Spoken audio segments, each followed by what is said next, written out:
Harka fuuna ijoollee Oromoo akkam jirtu nagaa keessanii nageenyi kiyya bakka jirtanitti qilleensarraa deebi'ee isinii haa dhaqqabu isiniin jedha. Walaa barruu Ababaa Xanqeechaan jedhama. yuutuubii Ababaa Xanqeechaa jedhu banadheen jira. Seenaa naaf ilaaladha wanta jedhu laayik sabskiraabii naaf godhaadha isiniin jedha. Mana madaamtirraa isinii as talaallafaa jira jechuudha. Yeroon biyya galee dammoo yeroo dhiyootti biyyaan gala jedhee yaada.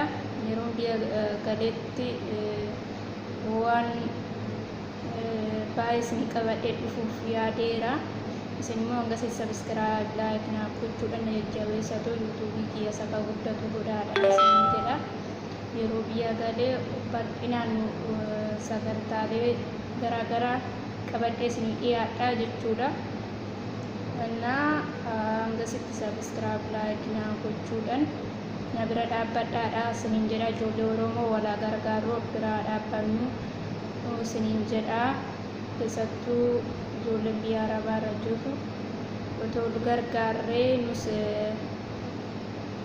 bakka namni ga'uu hin dandeenya jechuudha. Kana isin gaafadhaa jechuudha. Viidiyoo kee jalqabaatii haasofni kiyya sirrii ta'uu baatee hin beekne komentii naaf godhaadha isiniin jedha.